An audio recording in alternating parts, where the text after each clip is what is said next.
All right, shall we begin? Great, welcome.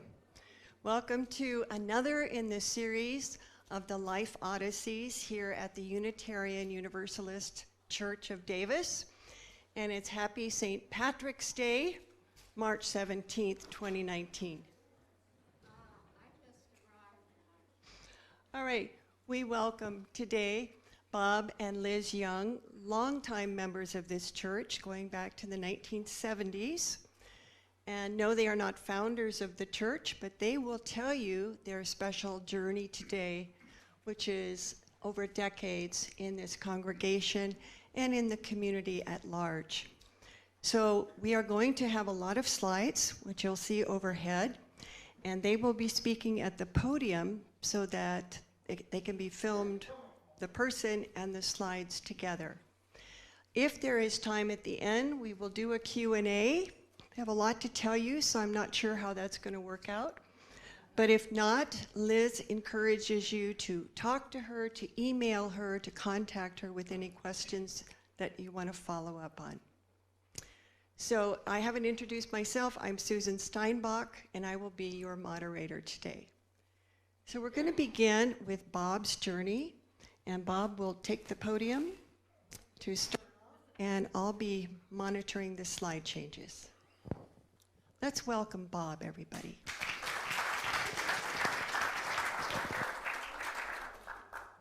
Before I start, I'd really like to pay thanks to Susan for putting up with us for the last 3 months in organizing our thoughts, or helping us organize our thoughts and whatever, and to Rich Bradley for working with our slides at the last minute to make them a lot better.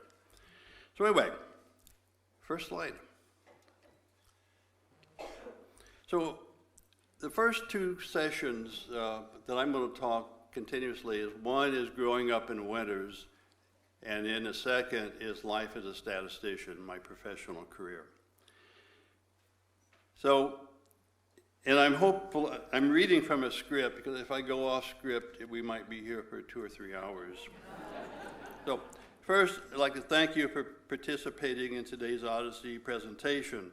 Ever since we agreed with Susan to do this, I have spent a lot of time trying to figure out what to say and how to prepare for today's program. Finally, I agreed with self that the fact is not what is important, but rather some of the folklore. And it gets better with time as our memories fade and our stories get embellished. So let's begin. I was born at the Mercy Hospital in Sacramento, July 1st, 1942, and was raised in my hometown of Winters. Our families have a rich and long history in Winters and Yolo County. My great-grandfather, J.G. Young, was born in Scotland and came to Winters in 1850s.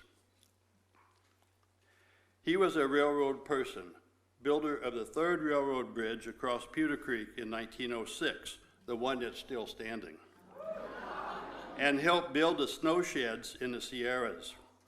You are looking at the second train trestle that he built and was washed out by a flood. His first trestle collapsed from unknown causes.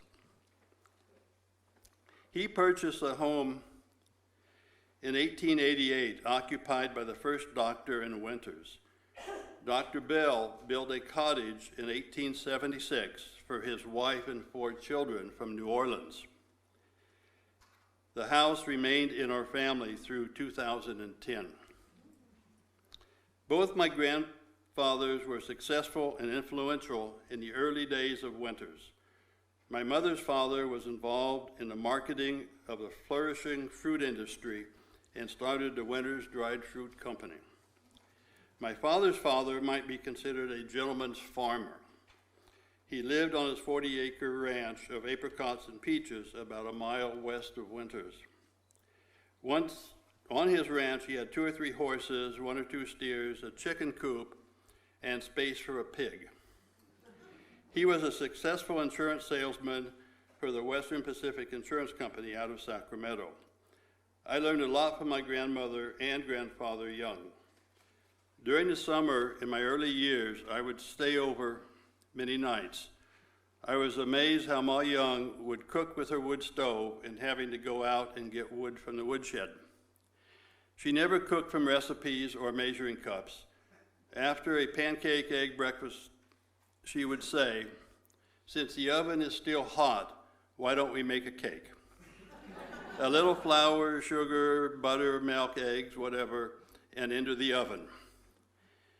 And we have all heard about running around with our heads cut off. Well, I learned that the real way. Ma Young would ask me to go into the chicken coop and pick out a hen. I did that, then place it on head and neck on the stump, and off came the head. And I let go, and you know the rest. Paul Young also taught me many things. Probably the most important was respect.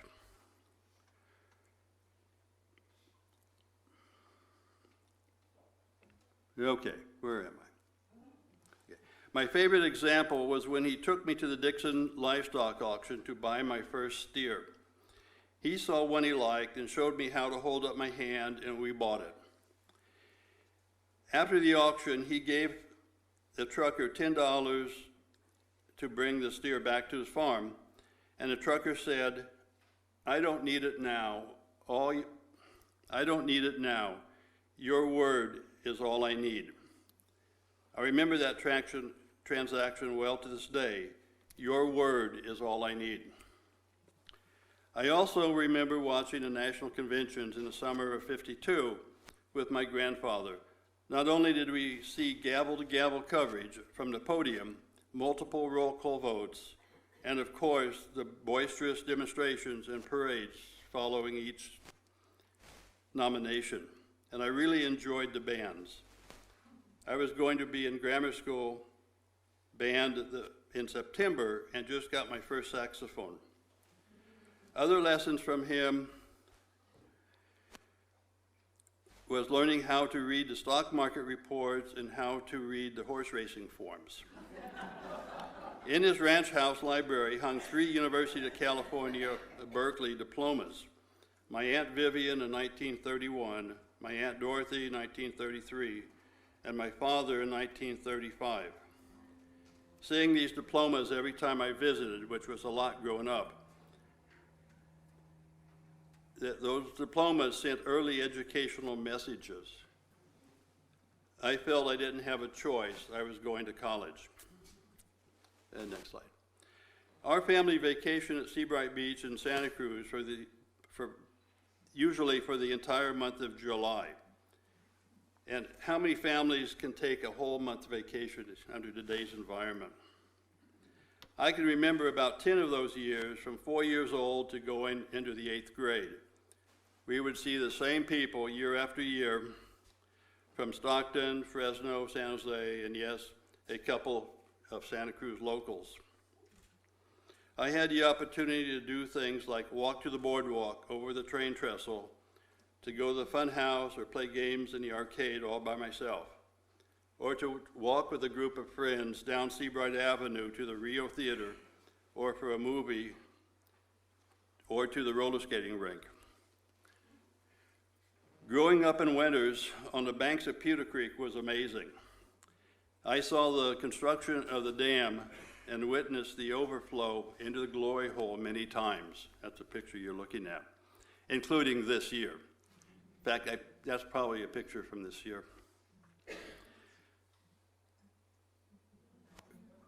The picture is probably in my 3rd grade, but what I want to say is that from kindergarten through grammar school through high school, we had basically the same kids year after year. And next year we will have our 60th high school reunion.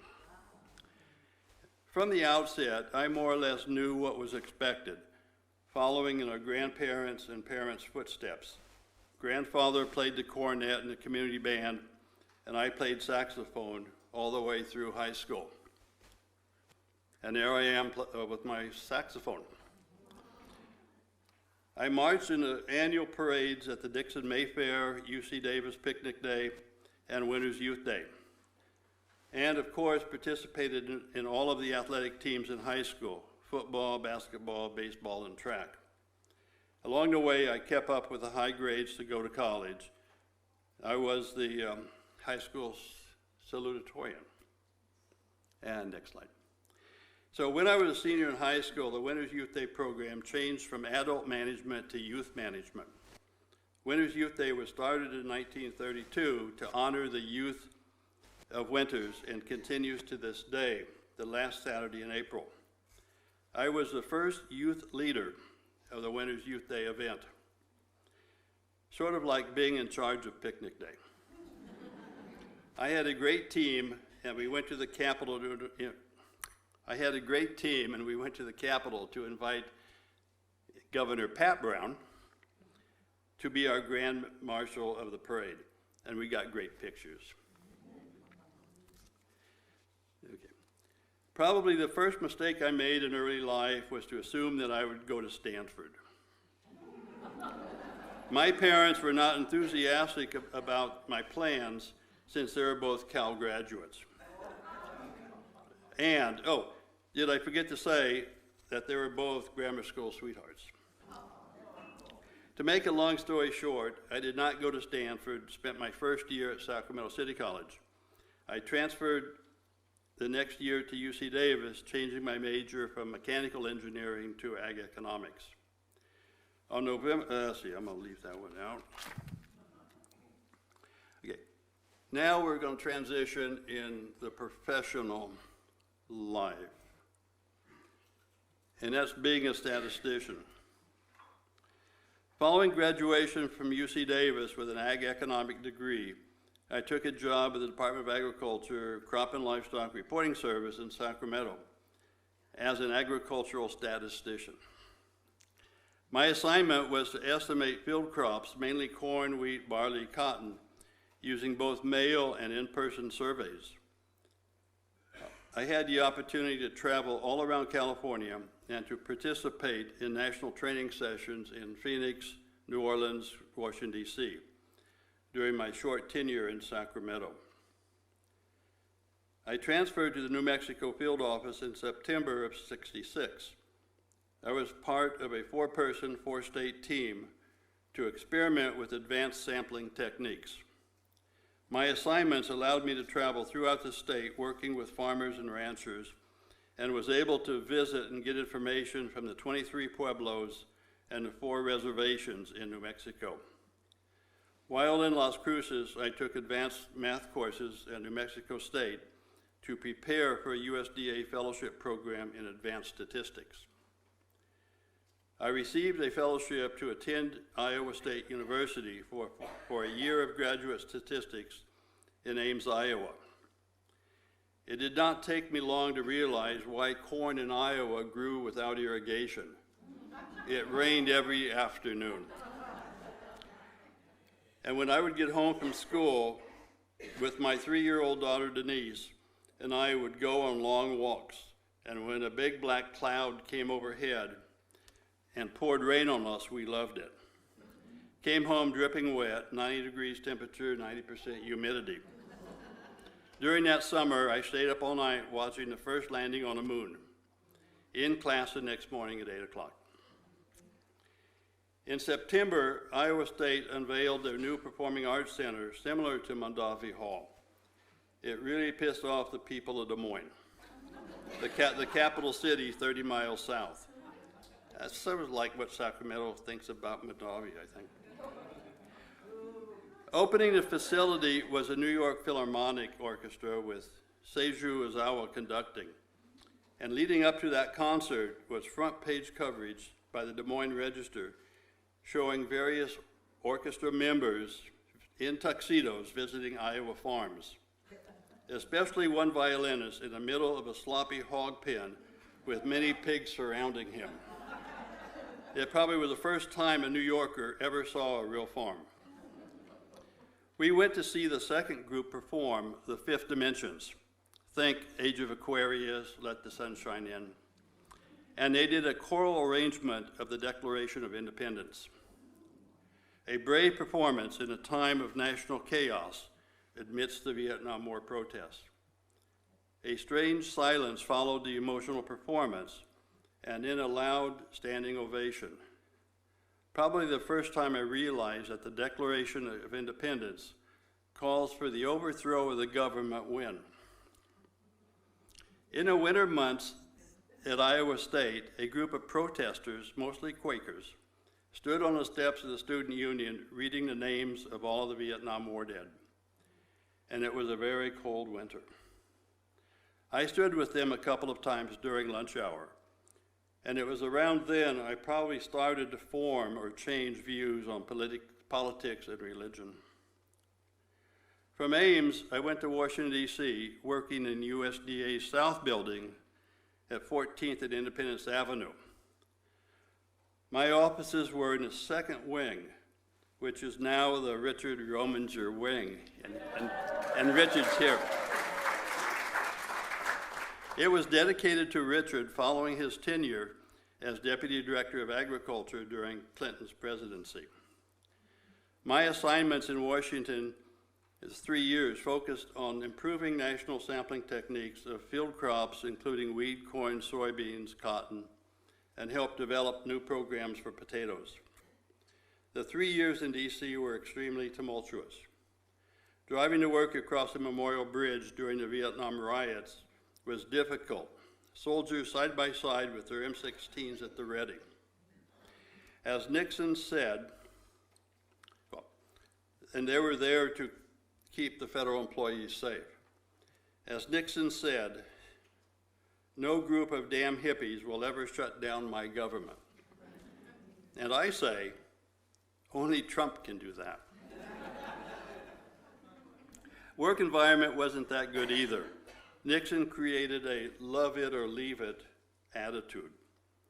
I was one of few who opposed the war within the DC workforce, and I have to admit, rather silently. I transferred to the Sacramento field office in the summer of '73.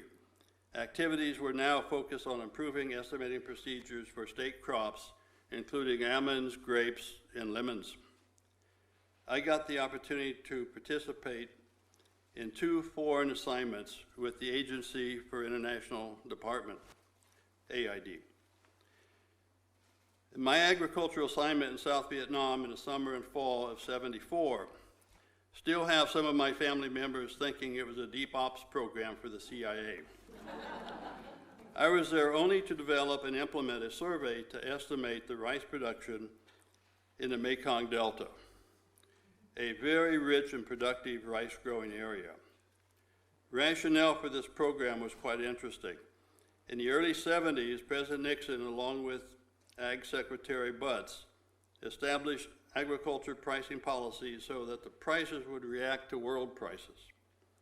Major U.S. crop subsidies were reduced and the price of rice went up. Believe it or not, during the Vietnam War, rice production in the Mekong Delta remained stable. The Chinese Vietnam merchants took advantage of this opportunity, and instead of feeding their own people, they exported their rice to Thailand and India. And under our Public Law 480 Food for Peace program, we were sending our rice to Saigon. So this was a team that I worked with, and there's only one guy in this picture, but this was a team developed to help develop the sampling frame that we used to estimate our crops.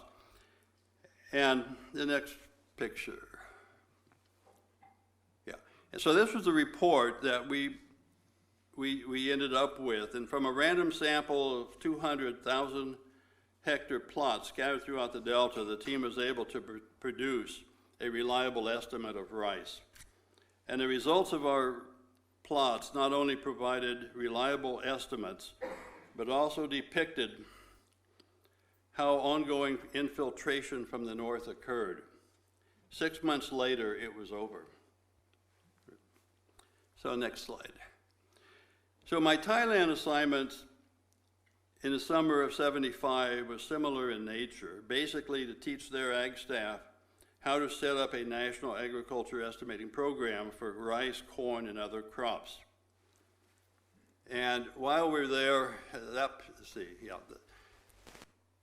we had the opportunity to also, go back one, Susan, if you can. Yeah. The team on the right, it's interesting on these foreign assignments. All of these people had the knowledge and the college experiences. Some of them either had masters in statistics or agriculture. What they lacked was the experience in doing a job that we were there to help with. Okay, next. And we also were able to visit the old city of Ayutthaya, and that's one of the temples. Okay. Yeah, you can just leave that there for a minute. Shortly after returning from Thailand, I received a letter stating that your next paycheck was going to be in Houston, Texas. Having just met Liz, recently divorced, and with 2 elementary-age girls, one of which is right there, Diane, it was not in the cards to go to Texas. The assignment was to work with NASA to estimate the Russian wheat crop.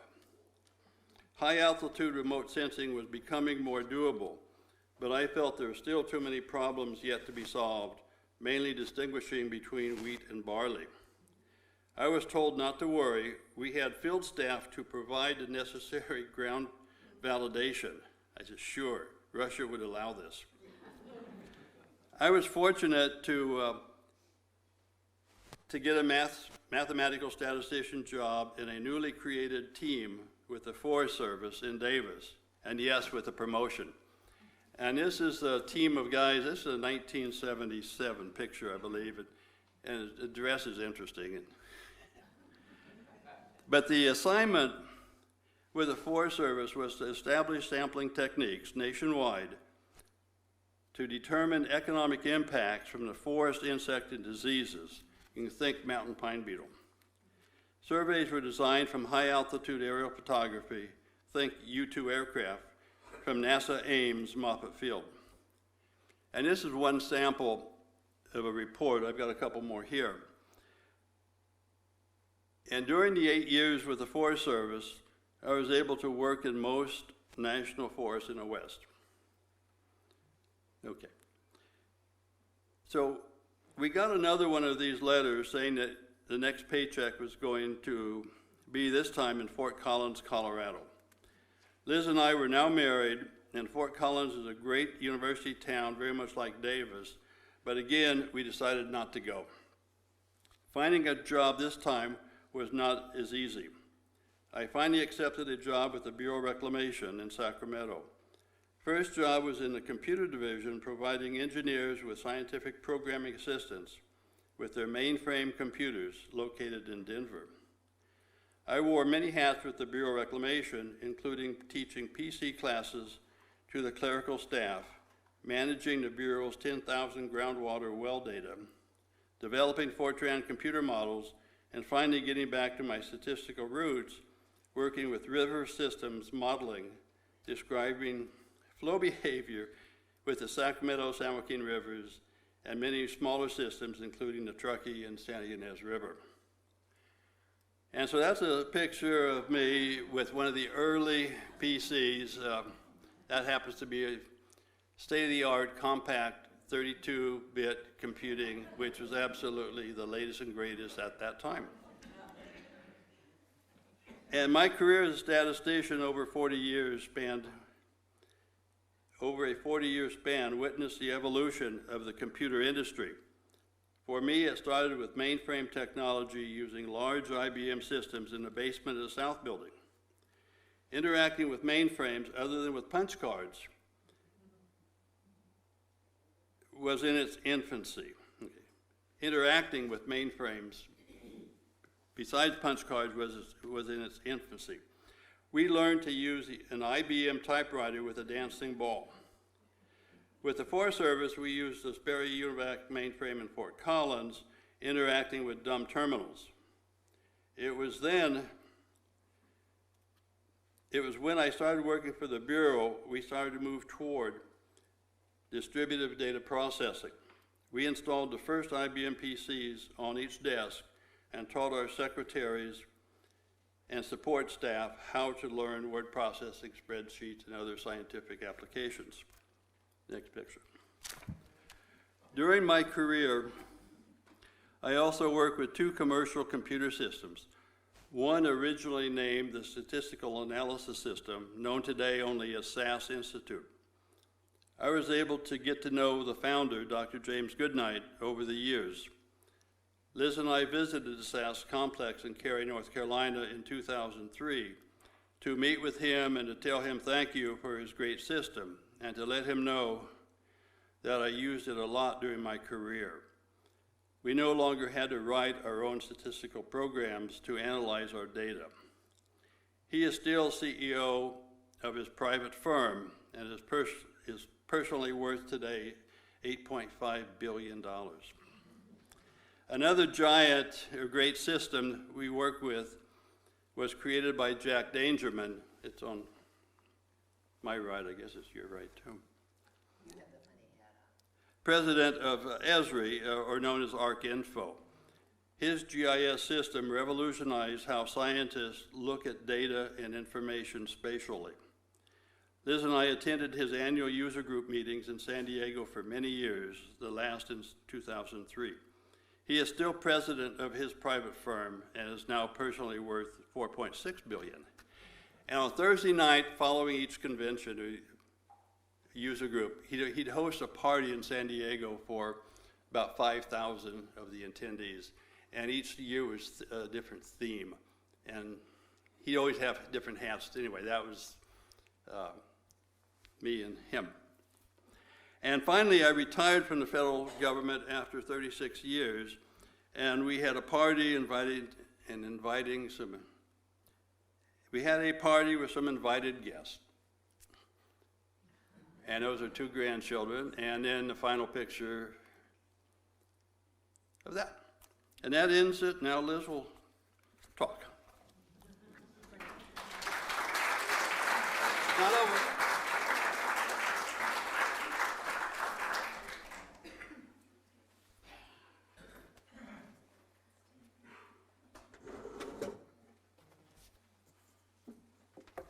Bob will be back for one more installment. So this is a big change of scene. Okay.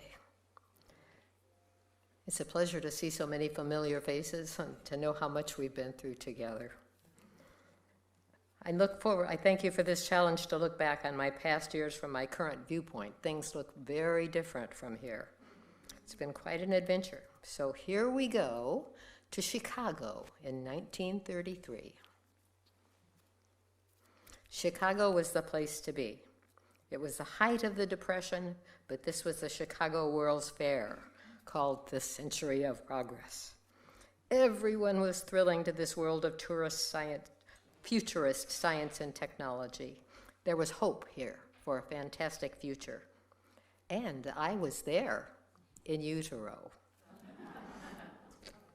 I was born in that city at the University of Chicago in the Lying-in Hospital on that rare day in 1934 when Easter fell on April Fool's Day.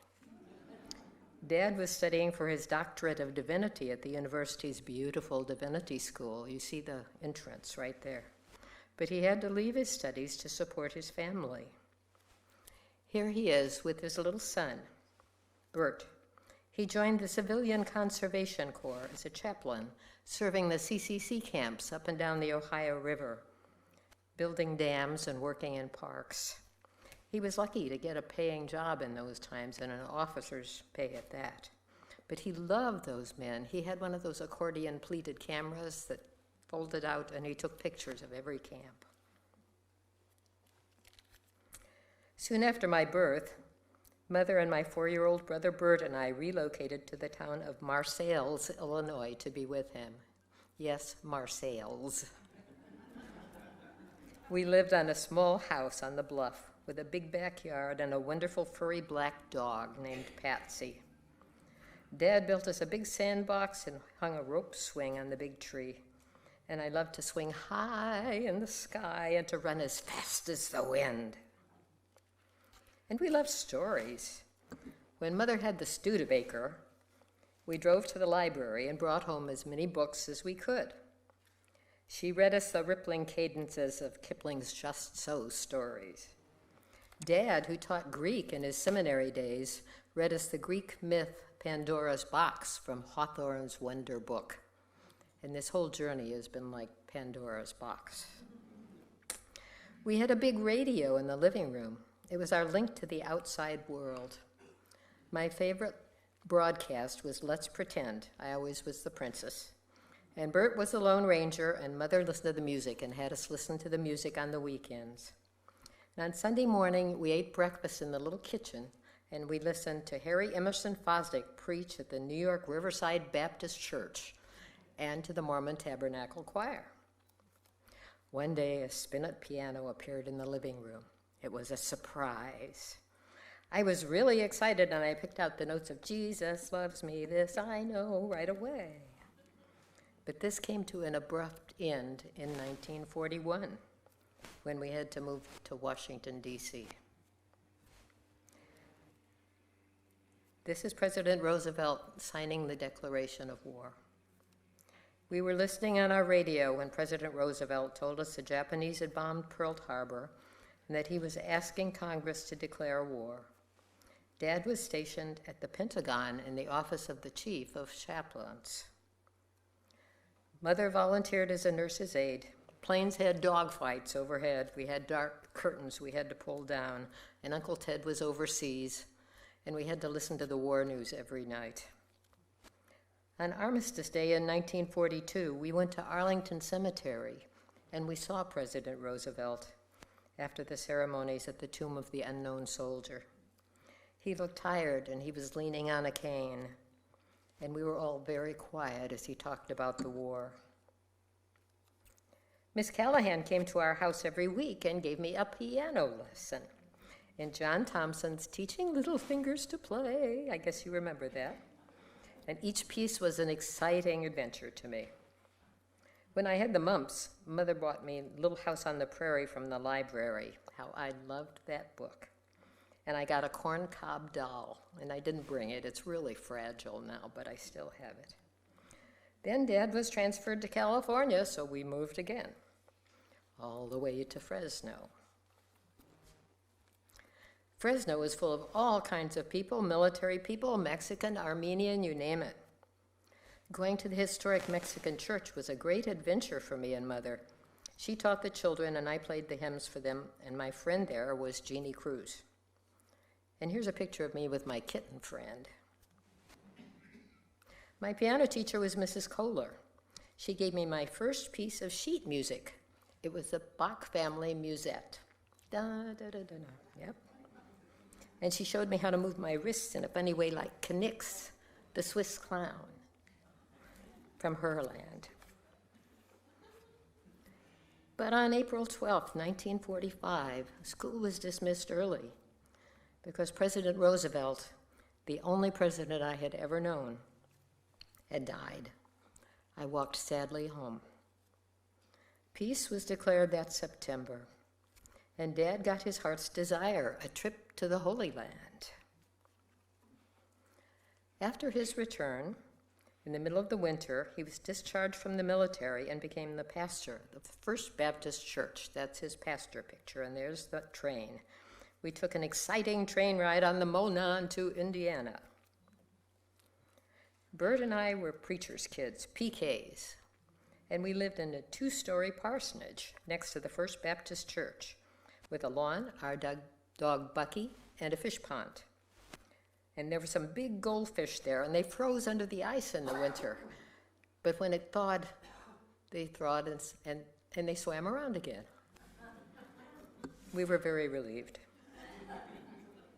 We PKs were expected to participate in all the appropriate church activities. I started playing the piano for Sunday school opening and the gospel hymns for Wednesday night prayer meetings. Dad's sermons were often based on his own Greek and Hebrew translations of biblical texts. So I learned a lot about the original meanings of words. Bert graduated from high school in due time and went off to college to study medicine, leaving me the only child. My piano teacher then was Miss Keach, the high school chorus director. So when I got to high school, I was the accompanist, naturally. Music gave me a place from then on, but I was usually sitting on the piano bench and not with the other kids. So I felt isolated. But my dog Bucky was he was my friend. In my sophomore year, an Episcopal rector with a daughter just my age moved into the manse across the street, right across the street, and Cocky and I became best buddies. I played my first paying gig at a cocktail party at their house. We didn't drink, of course. But sadly for me, Cocky soon went off to a private school.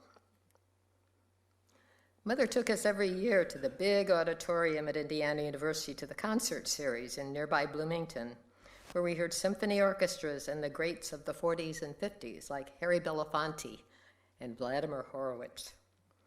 And she drove me the 30 miles to Bloomington every Saturday morning so I could have my piano lessons with Mrs. Robert, a piano professor's wife. Mrs. Robert treated me with respect and understanding, and our work together was a rich part of my life and my understanding of music. She was my model for teaching in later years.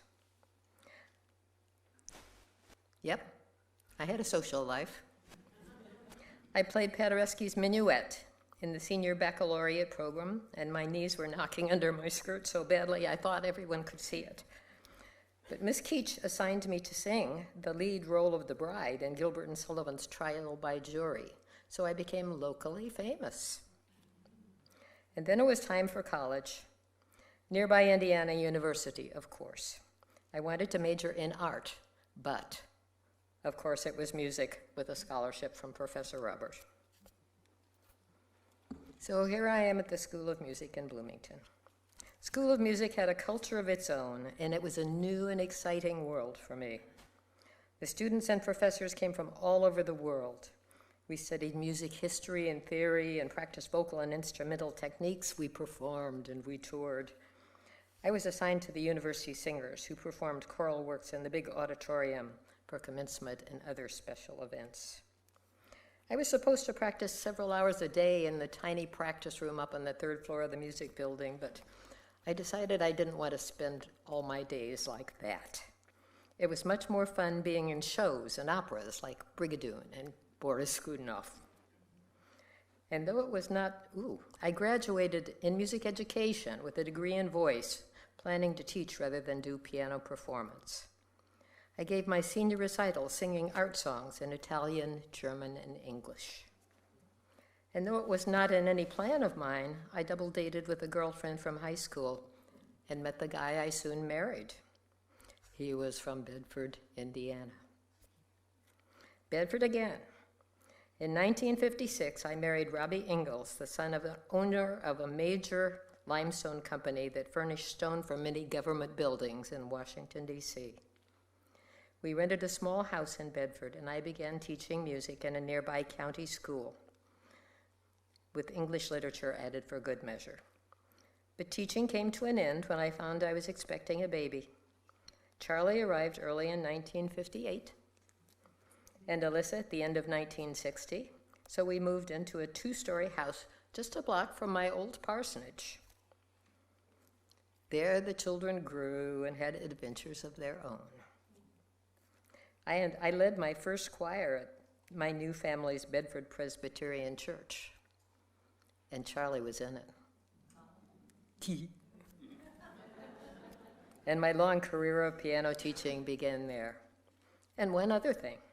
In the early 1960s, I joined the Bedford Little Theater, playing the role of the blithe spirit, the ghost wife in Noel Coward's play, and I was so wicked as Elvira. I felt very present on stage, the mirror effect, I think, like seeing you, seeing me. But for many reasons, it became obvious the marriage should not continue. In about 1965, I took a music teaching position in Franklin, Indiana, near where my parents lived, and I moved there with the children. And there is a picture of Charlie going up, as usual, and Alyssa with my mother. And I taught music again, first in a county school, and then in 3 schools in the town system. And Dad took care of the children after school. And here he is reading Uncle Remus in his famous Ozark way. But that was enough school teaching for me. So I got a part-time library position at Franklin College and went to library school at Indiana in the summers when the children were back in Bedford with their father's people. Charlie, Alyssa, and Mom were with me in Bloomington at the momentous time in 1959 when we first saw the picture of the Earth from the moon and the moonwalk on television. That changed our view of our place in the universe forever. We are original Trekkies. Guess who? And it's time for Bob. Whoops, almost. So I completed my degree in librarianship and hunted for a library position. After interviewing several places, I took a job at the UC Davis, the library, the old one, thinking that Davis would be a good place for us. So we moved out to California in 1970. And now we'll go back to Bob.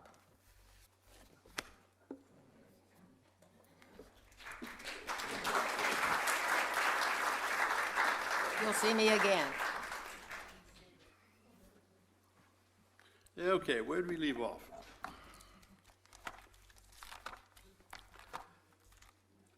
Oh, right there.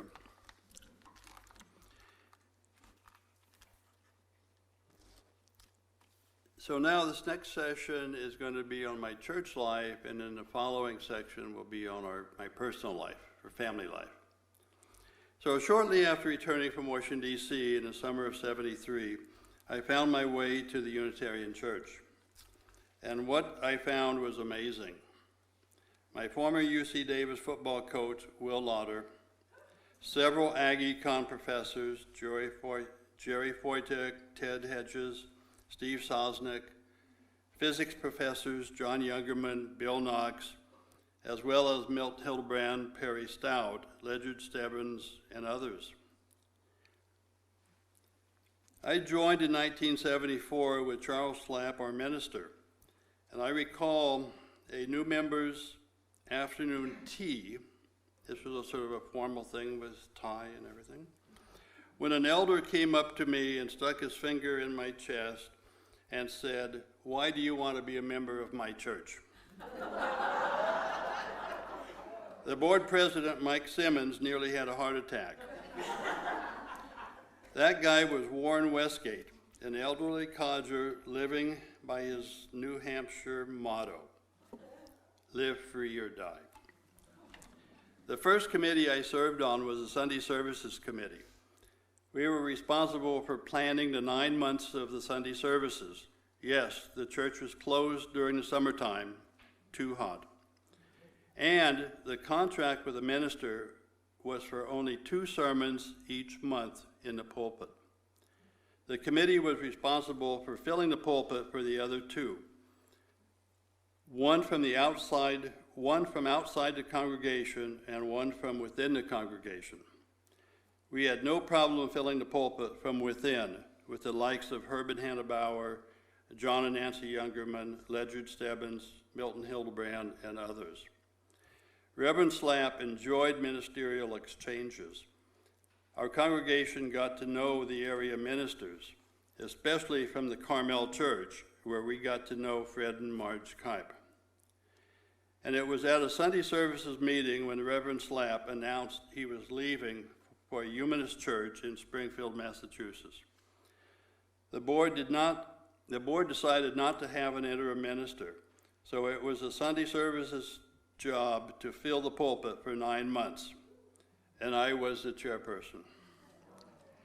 We asked the Reverend Aaron Gilmartin, a recently retired minister from Walnut Creek, to be our main invited minister.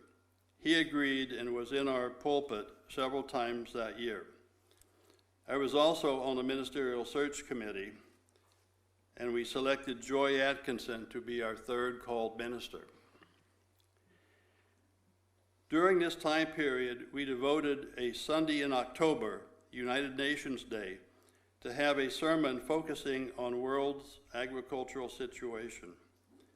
Our first speaker was Perry Stout, a renowned agricultural scientist. He died shortly after, and in his honor, we called the future United Nations addresses the Perry Stout Memorial Address. Our first speaker to give the memorial address was Emil Marak, the UCD Chancellor Emeritus. And just prior to Joy's departure, I was asked to serve as the church bookkeeper. I accepted and served for the next 15 years. Following Joy's departure, the board decided to have an interim for 1 year. We hired the Reverend Pete Peterson. Interims have a role in congregations. One is to ruffle feathers for the purpose of discerning who we are and what we want to look like in the future. Folklore has it that our congregation, one, did not sing from the hymnal. We had a yellow songbook. Think Kumbaya.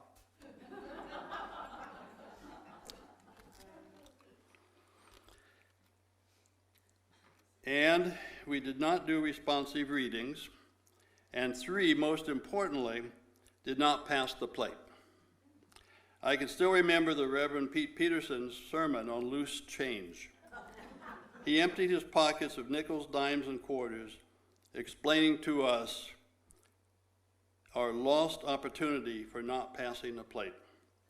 That sermon caused an uproar with some members. The board sponsored congregational meetings, forums, and discussions, and we finally voted to pass the plate. Our archives has a folder filled with letters and comments from our congregants. It's great reading. The search committee selected Jay Atkinson to be our fourth minister. One of Jay's first comments was that he was hired to save money. All that was necessary was to change the letter O to an A in our church stationery. Probably the biggest event for me during Jay's tenure was building the office library. I called it a year of Saturdays. At least 40 volunteers showed up every Saturday to work on the project. Camaraderie was great, and yes, it was a spiritual happening. On one Saturday, during the early framing stage, our contractor, Tim Carter, and I were working together, and he noticed that the window in the minister's office was too small. He said, "Bob, give me that sledgehammer." And in a very short period of time, we had a larger window. He proclaimed to me, "Bob, your creativity is only limited by the size of your sledgehammer." During this time, I was coordinating the Easter breakfast, a tradition, a long-standing tradition served by the men of our church. We decided to have Easter breakfast in the under construction framing stage in the library space. The next picture. It worked out great, showing how much we accomplished in just 4 months. When Jay left, the board decided to have a 2-year interim. We got what some say was a hatchet man in the Reverend David Hayes. I did not have that same feeling. He did what he was supposed to do. He shook things up. He suggested that no one be on any committee for life. He recommended 3-year terms for committee members and wanted us to recognize that the King Rex organizational structure is bound to fail. We survived David, and we're extremely pleased to see the Reverend Beth Banks join us. Significant activities during Beth Banks' tenure include 1, serving on the board for a second term, 2, coordinating the 50th anniversary celebration. Picture. And we were fortunate to have all of our living ministers at this event. And Charlene Kunitz is here today. She conducted, we had a sort of an anniversary choir, combined choirs of many years here, about 50 choir members during that evening celebration, a 50-year celebration. And she was one of the conductors. And 3, being on the building task force for the social hall and kitchen, 4, working with Kathy Tucker on the ushering team, and 5, where's our next picture? Working with the interns in planning ordinations. This is Kate Kennedy, and the next picture. And then this is Annie's ordination party. And 6, serving on the Celebration of Life team, and my latest assignment is co-chairing the Archives Task Force with Susan. And as those of you who were here this morning to hear the talk, he is in charge of the Archives of Transylvania Church of 500 years. And our job is to preserve and protect our archives of the last 60 years. Will we make 500 years? It's interesting. That was a great talk. Okay, the next, here we go, family life. Okay, Liz and I were married in this church on Saturday after Thanksgiving in 1976 by the Reverend Darrell Darling. Reverend Slapp had left for Massachusetts and we were without a minister. During this time, Liz was accompanying both the Methodist choir and our choir. So we had a good relationship with the Methodist. Reverend Darling also sang in his choir. What we also did during this time was have a combined, well, before Charles Slapp left, we had a combined choir performance with the Methodist and the Unitarian choirs that Liz conducted. And Pam Tompkins is here, and she and her husband were part of that choir and also part of our, we got married by committee. We had a committee to help plan our wedding, and Pam was on that committee. Anyway, we had a great celebration, and Charles Slapp didn't sing. So he did a dramatic reading of Robert Frost's Choose Something Like a Star. So we bought our house on El Cajon Avenue in a framing stage and enjoyed watching it get finished and moved in on July 4th, 1977. We planted redwood trees, roses, grass, created brick patio, and yes, we had a real redwood hot tub. Lots of good times were had by all, and yes, I did inhale. It was the 70s.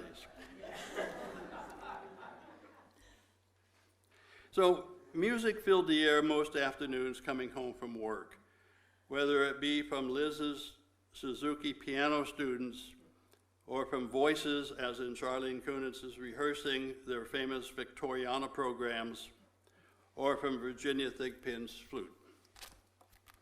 Some afternoons I would hear more talking than piano.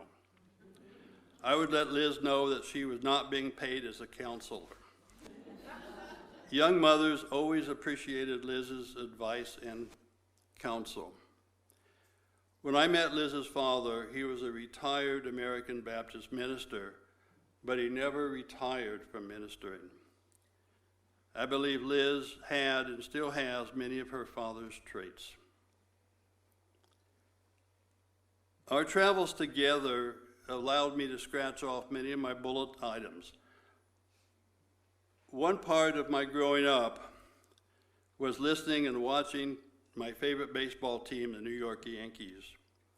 That stopped when the New York Giants came to San Francisco in 1956. I would go to Seal Stadiums to see them play, then to Candlestick Park, then to Pac Bell Park. So this is a picture of, I guess we taught one of my daughters how to enjoy the Giants, Diane, and we would go to many of the baseball games in New Pac Bell, Candlestick Park and Pac Bell Park, along with Liz. And next slide, we also took her daughter, Jessica, when she was probably 4 months old, to her first Giant game. And I don't think she understood what was going on. And the next picture, Liz and I have gone to Wrigley Field in Chicago, the New York Yankee Stadium on the right, and the next one to Fenway Park in Boston. And of course, we have been to our own Wrigley Field in West Sacramento and to watch the Hillsboro Hops play single-A baseball in Hillsboro, Oregon with daughter Denise and grandson Peter. Okay. Another passion is horse racing. We have gone to the Del Mar racetrack in San Diego. Saratoga racetrack is what you're looking at.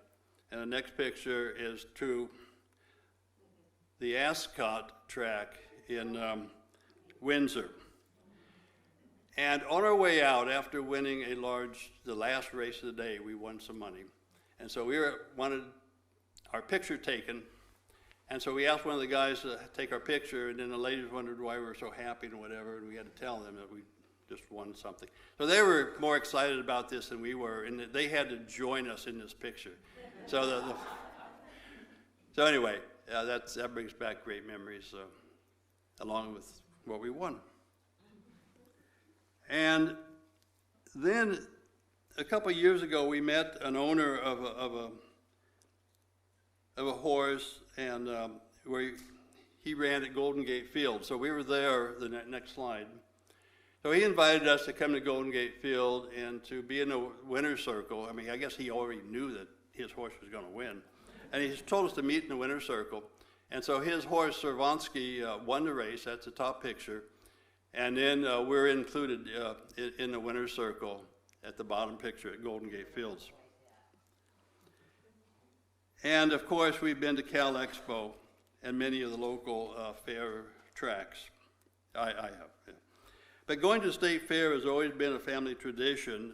My grandfather, Paul Young, was a close friend of Mr. and Mrs. Glide of the Glide Ranch between Winters and Davis, and of course the Glide Church in San Francisco. Growing up, we would always use their box seat tickets for the horse races and for the evening horse show. And we would also see the county exhibits and the livestock animals. It is still mandatory when we go to the state fair. Also on my bucket list is to see in person the Kentucky Derby. In her former life, Liz had box seats to the Derby. As mentioned earlier, our family vacationed at Seabright Beach in Santa Cruz. That tradition continues today. I learned early how to build sandcastles, next picture, and I try to pass that knowledge on along with body surfing, the next picture. And I'm the guy in the right position for this, to catch this wave. And the guy to the right, we won't mention, got clobbered, I'm sure, because he was not in the right position, and he never did listen very well. That happens to be an ex, I don't know.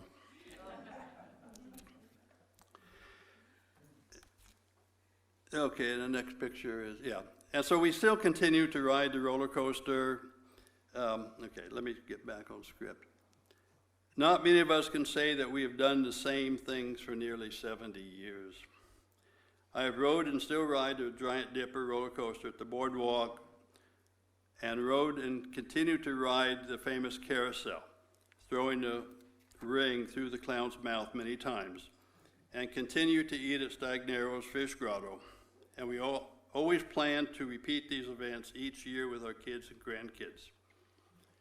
Okay, and that's a picture of 4 grandkids after we went to Sedona and bought those dirt shirts.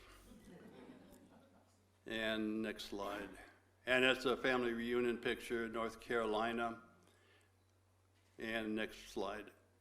Okay. So my fascination and curiosity with religion and churches has led us into many of the largest and smallest churches around the country, whether it be the Catholic cathedrals, Jewish synagogues, or Great Britain's abbeys. We have visited National Cathedral in D.C., St. Patrick's. This is a picture of St. Patrick's on the left. And that's Bath Abbey on the right in Bath, Great Britain. And when we visited, it was new at the time, when we visited the Cathedral of Los Angeles, it was extremely controversial at the time for having a moving altar instead of a fixed altar. And by not depicting, and by not having the Stations of the Cross along the interior walls, instead the cathedral has enormous tapestries along the interior walls depicting their famous, their celebrated saints. Cardinal Mahoney, now retired, oversaw the development of the cathedral. I met him when he was appointed by Jerry Brown in the 70s to be part of a newly established Agriculture Labor Relations Board. And for a while I thought that maybe I was going to know a pope. Well, that did not happen. We find ourselves planning to be in one of our UU churches on Sunday morning during our travels. We have attended many UU churches in California and in other states, and also in our London and Edinburgh churches. One might ask, why do we do this? The simple answer for me is that this is where I want to be on Sunday morning. When we were in New York City visiting the All Souls Church, the Reverend Galen Gingerich's sermon focused on why we need to be in church. He said, I need to be here today. The Boston Marathon bombing was the previous Sunday afternoon. After the service, I related to him that I also needed to be here today. 2 members of our church were murdered last Saturday. He expressed sadness and condolences for our loss. Why do we go to church? Along with visiting historic churches, we also stay at vintage hotels. We have stayed at the 1873 Palmer House in Chicago, the 1927 Parker House in Boston, 1921 Ambassador Hotel in Los Angeles, and the 1904 Empress Hotel in Victoria. And for many years, staying at the historic Mendocino Hotel in Mendocino, with a small upstairs room with shared bathrooms. Liz and I, for years, would venture north between Christmas and New Year's and stay at Mendocino for 3 or 4 nights. We've gotten to know every nook and cranny of that small village, even attending a Sunday morning service in a small, quaint Presbyterian church. And I must say something about interests and hobbies, one of which is cooking. Susan? Uh-oh. No, one more. So, for many years, I used to cook Thanksgiving dinner at home with 20 people or more. And we'd borrow the church tables and chairs. And then, next slide, my 2 daughters decided it was time for them to take it over. So now we go, and we are guests now in their house, which is pretty nice. And another hobby, along with cooking, is, next slide, is we have 1 plum tree in our backyard, and we make a lot of jam. And so this is, I'm getting help from a grandkid. And from 1 plum tree in our backyard, we make about 125 jars each year. The best part of this endeavor is we are able to share the jam with family and friends, especially to our church staff, including Mandy Dawn's Artemis. And next slide. And before my knees gave away, I would plant 200, 300 tulips each year, and they were beautiful. Now the landscape is more permanent in nature, and I am playing golf twice a week, waiting to get older so I can shoot my age. My target is 85. And a comment on my cancer episode. I had an operation 3 years ago for colon cancer. Everything turned out fine, no follow-up chemo or radiation. Then 18 months ago, 2 cancer spots showed up on my left lung. 4 months of chemo took care of that. And since I am a stage 4 cancer survivor, a recurrence could happen anytime. So what I say is, I'm good to go until further notice. And next picture. So has cancer changed my life? Probably not. I still ride the roller coasters, bet on the races, enjoy beer and wine, visit and travel with children and grandchildren, visit churches. Oh, can you see who's in that picture? It's amazing who you might see walking the streets of Edinburgh.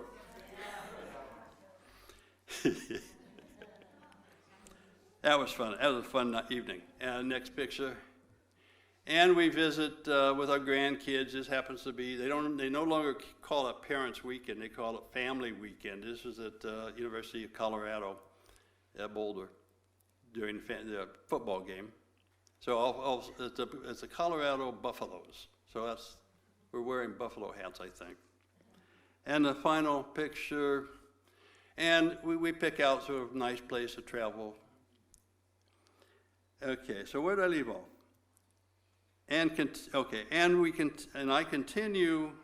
We continue our Friday date night with Liz. Hopefully that's my time probably to leave. And finally, hope more to come.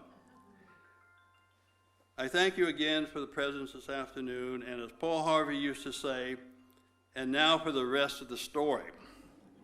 Feel free to ask questions following the program or at any time. One's life cannot be told in 30 minutes. Thank you.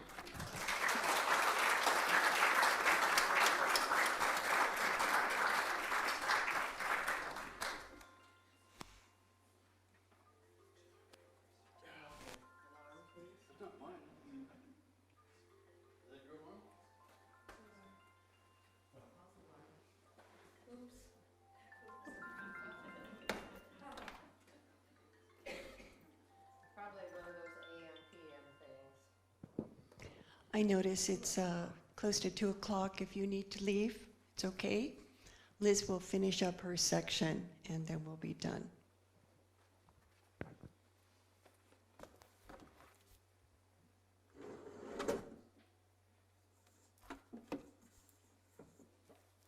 I signed the Unitarian membership book in 1971.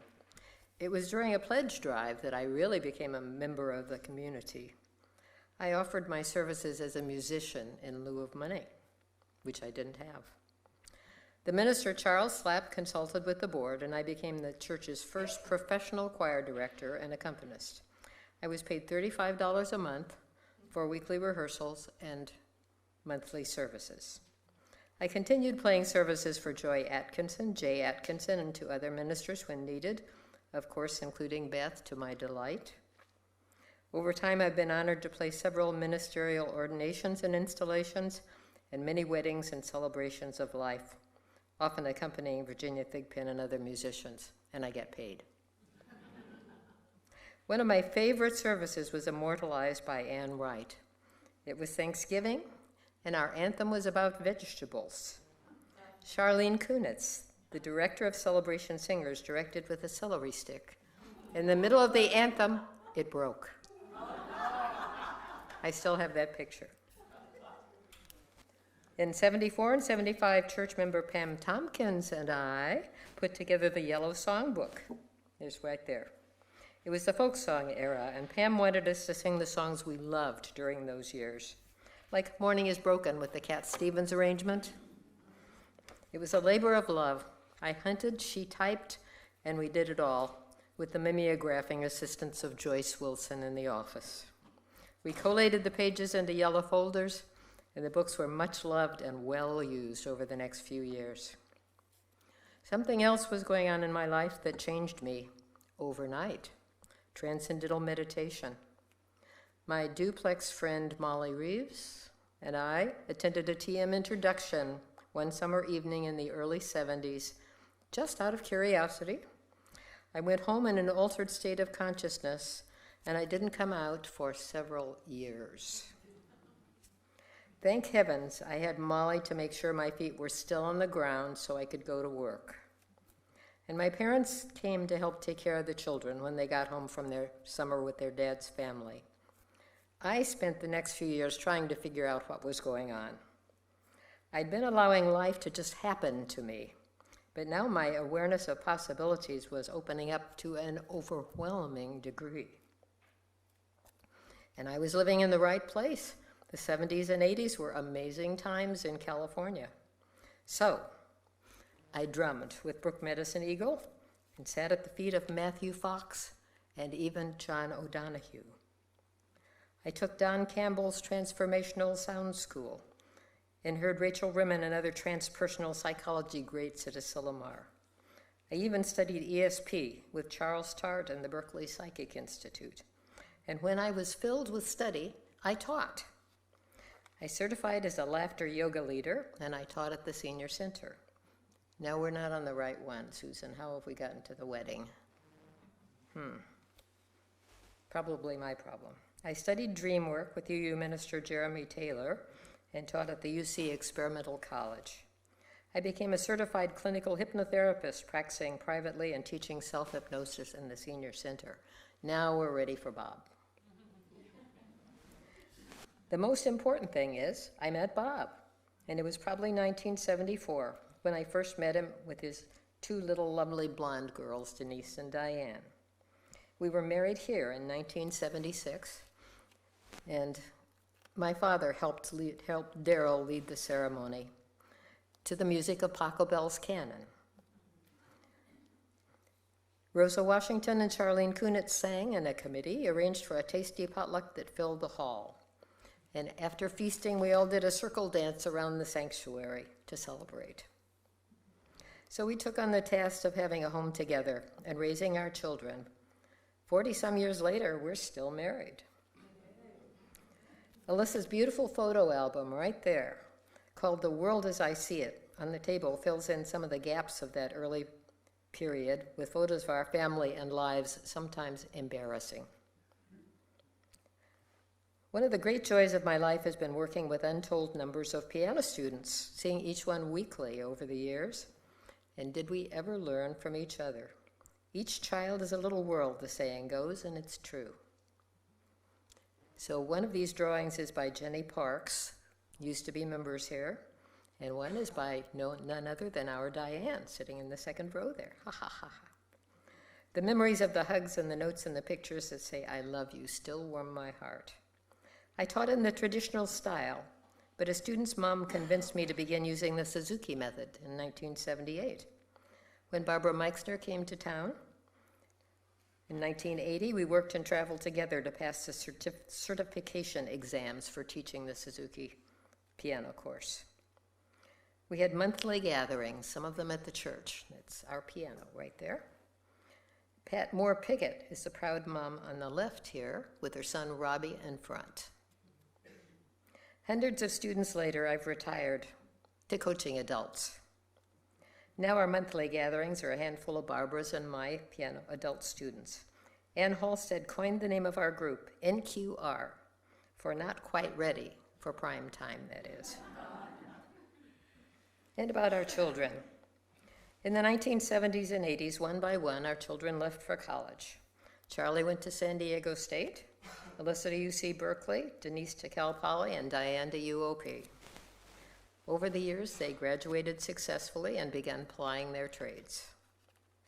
Back at the church in 1978, the UU Writers Group was putting out a poetry book called Luminous Threads. There's a copy right there. It was engineered by Professor David Robertson, husband of UU member Jeanette Robertson. I mostly contributed lots of graphic art, including the cover, and my precious copy is right there. Charlene Kunitz was the director of our church choir for over 10 years. But in our performing life, we became the celebrated duo Victoriana. Alyssa immortalized our early years in the album Victoriana. Those are gorgeous albums, look at them.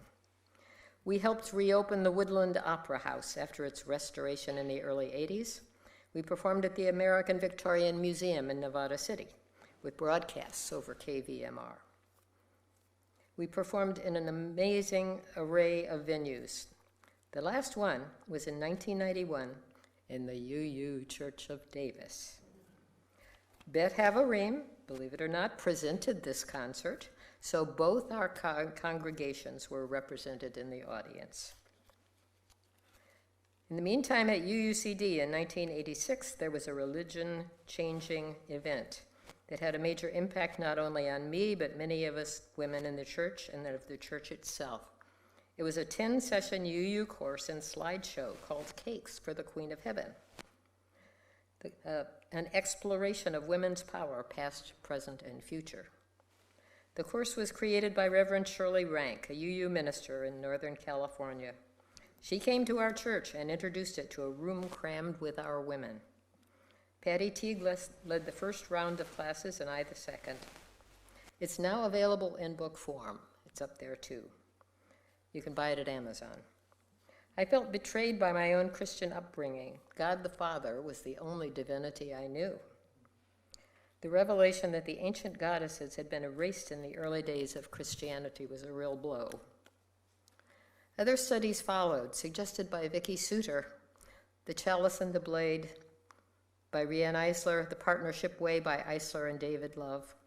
These courses changed us. We learned to value our own bodies, to hear our own voices, and to honor Mother Earth. And it was the Gaia Principle era. Our church too was enriched with simple practices like gathering our chairs in circles, creating altars and rituals, and singing chants. Some of us formed a sisters circle, inviting others to participate in services, rituals, and New Age non-competitive games. And the women students from Star King Seminary started a series of weekend area retreats at conference centers on the Bay, which carloads of us attended. Davis UU Women led the one in Santa Cruz Redwood State Park. The most memorable of the Bay Area events took place right after the 1989 earthquake. A multitude of us danced a spiral dance with Starhawk and her reclaiming community to energize San Francisco's healing. In 1986, we did a family service using the music of Paul Winter's Misa Gaia, along with the photographs of the world around us. Our photographs. Lynn Marin, Patty Teague, and several others were involved along with me. We presented the services again at Chico and the Hayward churches. And one lovely summer Sunday, Ted Gould and I, yes, he was Ted then, not Theodore, put on our version of the play, The Search for Signs of Intelligent Life in the Universe, adapted from the original written by Jane Wagner and Lily Tomlin. Our bag lady, Trudy, actually had an umbrella hat. And we did aerobics with her space buddies, who are in awe that we can have goosebump experiences. The UU Musicians Network was developing, and I attended several conferences with Charlene Kunitz and with Nancy Lauer. And in 2009, a group of our church musicians did a very special act in the annual talent show of the conference in Portland. Ann Halstead introduced our act with these words: "Next up are the Davis UU Dingers, performing under the capable spoon of executive chef Vera, the noted California pot lid collector. Vera and her sous chefs will serve you a humdinger menu of music." As we rang the anvil chorus, da, da, dum, ba-dum, ba-dum, the audience of musicians stopped gaping and sang along in Italian. We were a great hit. So now the present time. During my return from the meditation journey, I received an inner mandate to become more fully embodied. So this is my era to practice being present in my own body and my own feelings. I'm joining my family line of healers, and I'm learning to heal myself. And do we have the Reiki certificate there, Susan? Don't have it? Oops. All right. I have amazing assistants. Years of awareness through movement classes, now taught by our Jeanette Hogan, and Reiki from our Barbara Ashby.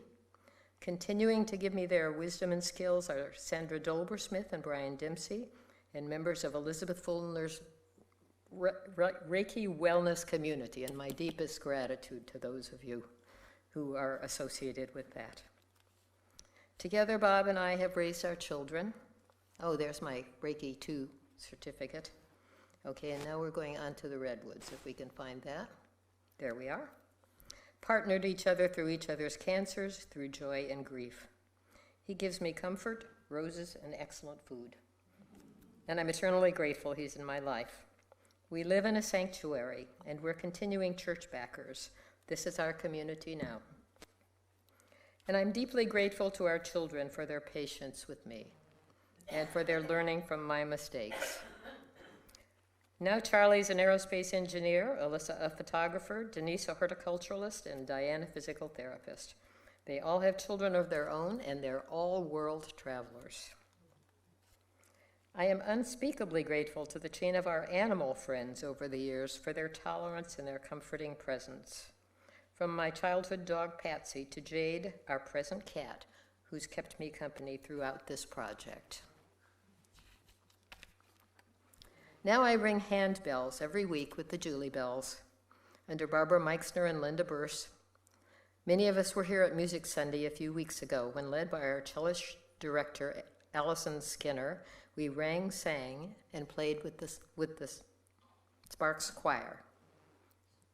Okay, and with Andre Bowman, our concert pianist, and Johnny Flores on the drums, filling the sanctuary with glorious music. And I'm in the background lighting the chalice there. I thought that was fun. So my life continues with thanks to you, more of the past in front of me, informing my daily decisions. UU Minister Mark Bellatini said it beautifully. Blessed is the song of life, one of whose notes is me. And one of my favorites is I bring music to life. Gratitudes to all of you and those others, past and present, who have accompanied me on my life's adventures, rekindling my spark when it dimmed.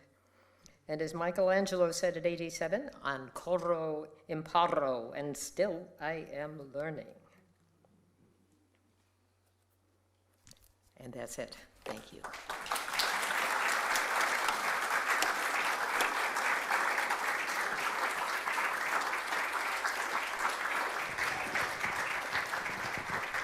Thank you very much, both of you, Liz and Bob Young. Let's give them another round of congratulations.